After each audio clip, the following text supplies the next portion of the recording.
Hey guys, it's JJ again here, recording a voiceover of the workout that we did.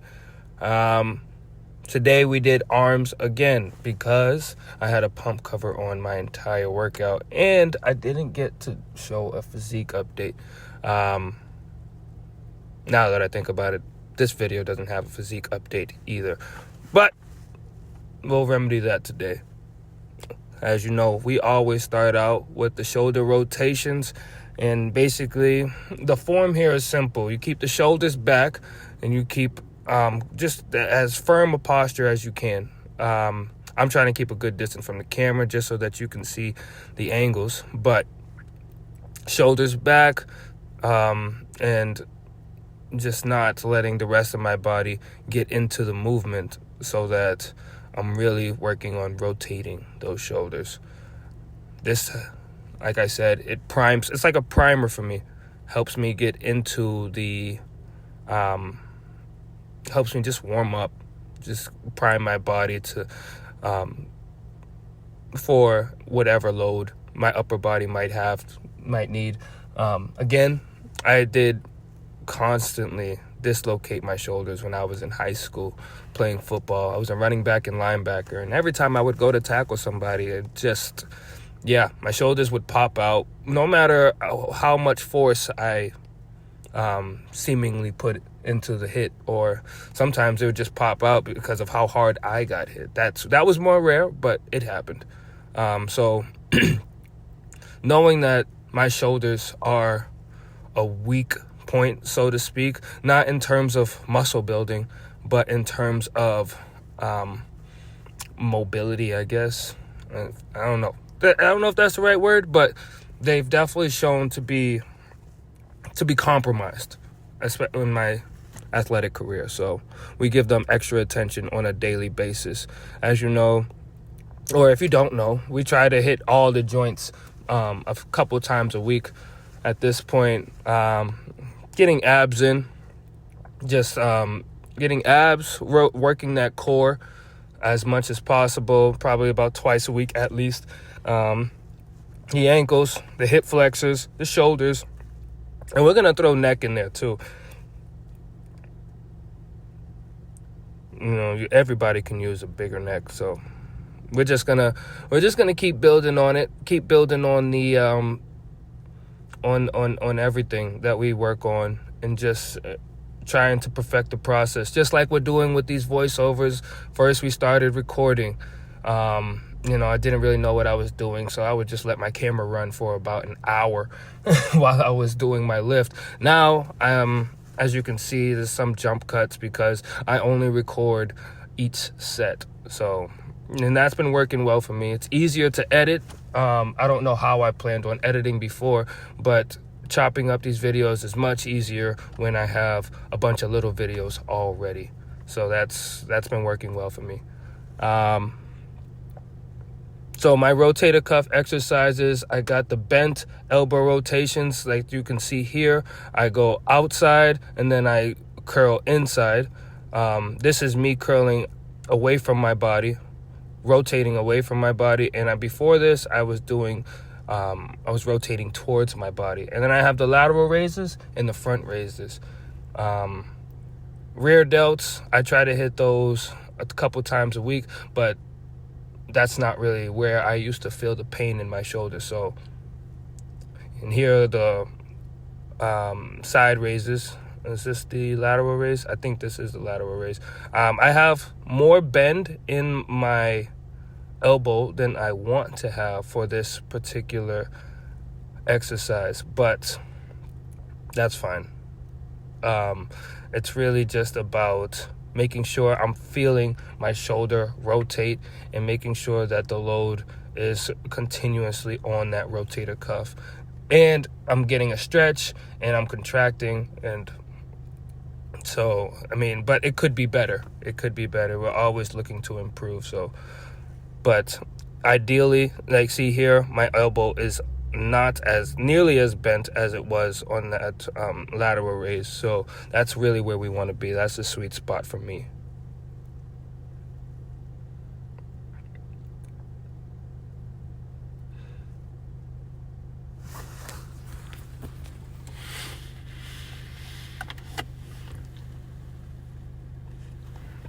If you hear me making noise in the background over here, I'm just drinking my coffee before my next workout. I'm recording this the day after this workout, so that's why you might hear me in the background.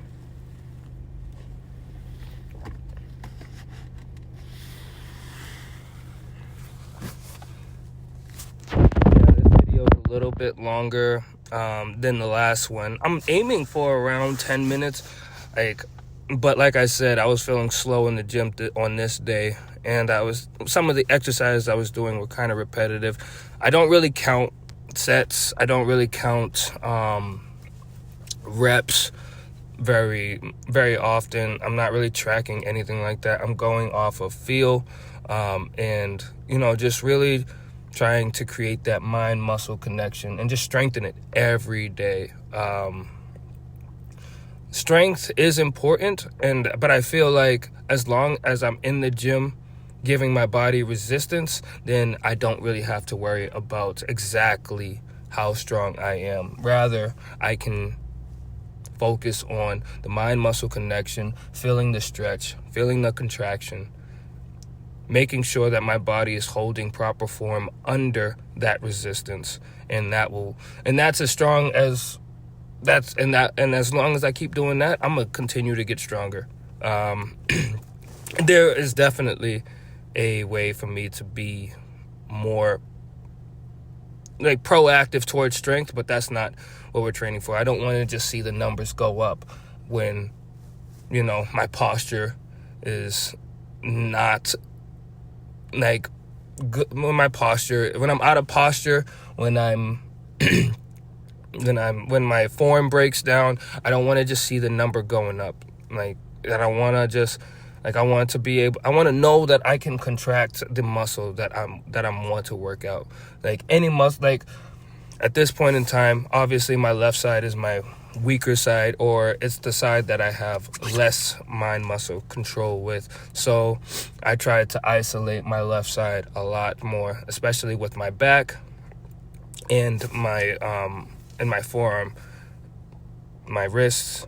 I can definitely tell that it just needs a lot more work than my right side. But this is a lifelong journey. I'm not racing to the finish of anything. Like this is just what I'm gonna do forever, no matter what. So I figured I might as well record it. Maybe somebody can learn something from it. Maybe I'll inspire somebody to follow this path. I'm gonna continue to preach the good word of the gym. The motto, just show up, get started. That's what we're doing with this video. I don't really know what I'm doing with it, but I'm having a good time. This is definitely progress in the right direction. It's been a matter of time since I started doing this. Actually, I'm using an app right now, and I'm looking at the free trial going across the top of the screen, and I can't help but think that's probably the next step for me. I need a program that might cost some money, but it'll be worth it, because if I'm recording every day, then I can definitely use something that's a little bit more than just standard. But we just started, and we already got 3 videos to YouTube. This is going to be the 4th one, so that's one heck of a start for me. I'll take that. Going from 0 to 100, in a week. That's 4 videos in a week. In a week's time. In the last 7 days, this would be the 4th video. That's amazing to me. And now we finally gotten into the bicep training. We finally got to the arms. This is what I really wanted to show you guys. This is probably my strongest point, my arms, and I don't even know what weight I'm using here. I'm really just going for feel. As you can see there, my form, I'm trying to keep my elbow tucked into my rib cage. And with that, I can just curl my forearm, my hand, get my hand and my wrist to my pec, and that's the goal. Get as close as I can to my pec without taking my elbow off of my rib cage. And that's what usually happens. My elbow will come across, my elbow will come outside. It'll, as you can see right here, my elbow's a little bit behind me. But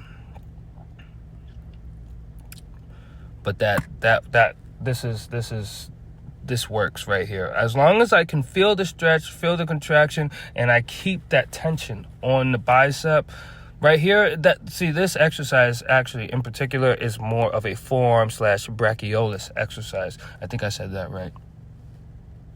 Please don't make fun of me if I said that wrong. I'm gonna call it the brachiolis, but that's pretty much the middle of the arm right there, where right between the tricep and the bicep is the brachiolis. It's a muscle that connects directly to the forearm. And when I have my hand in that neutral position while I'm curling, that's what we're primarily working here. The forearm and that middle of the arm, called the brachiolis. It's the part of the arm that makes you a little bit wider. It like helps you with width. If you ever wonder why your bicep peak is getting a little bigger, is getting a little higher, your triceps look like they're on point, but you still feel like there's something to be, there's something that you want to have. There's something missing from your arm. It could be that you're not training your brachiolis. And it requires a good amount of wrist strength. Like I said, my left wrist is significantly weaker than my right, so I know that my left is going to give out before my right does.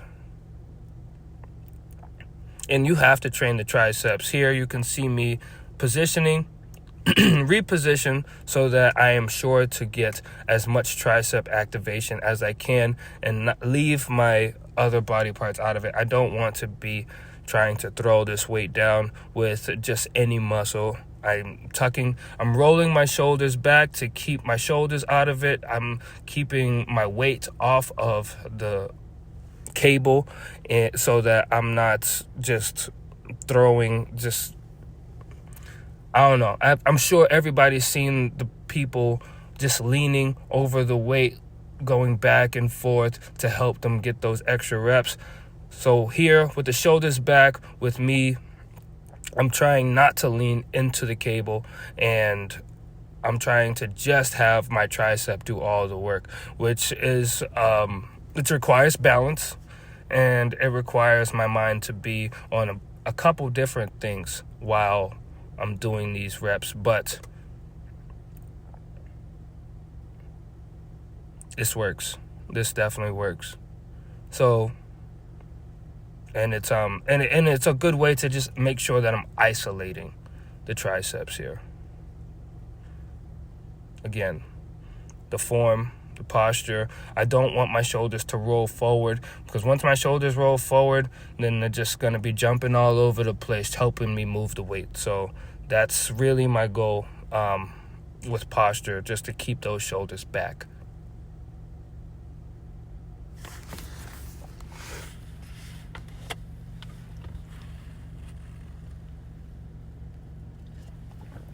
Finally, we got to use some dumbbells.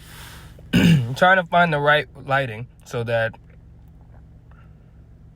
you guys can see that I actually have arms and that I'm doing something right, because I like to think I know what I'm talking about, but if I'm not the proof, then y'all won't believe me. So this is obviously a frontal view of me doing bicep curls. I don't really like doing one arm at a time, so as you can see in a second here, I'm going to switch it up and go both arms at the same time to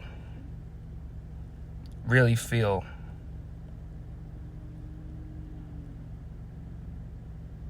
that connection. I can really feel the difference in my arms here as well. Just feel the difference in my mind muscle connection, where it is with my right arm as opposed to my left arm, and how I can like start to catch up.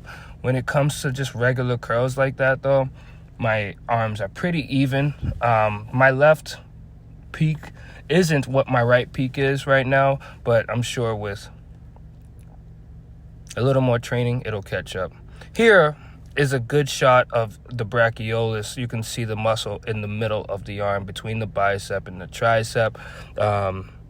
I'm somewhat lean right now, so you can really see the separation in the muscle here. This is what I'm trying to emphasize.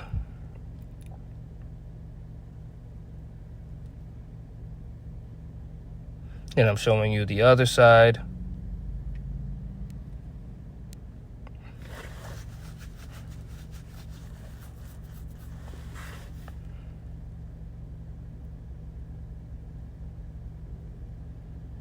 Like I said, not really counting, but I try to make sure that I'm within the rep range of 12 to 15 reps. Keeping that elbow tucked to my rib cage is pivotal in these reps. What happens if it's not tucked to the rib cage? If anything, I want it to come forward so that I can get that better contraction.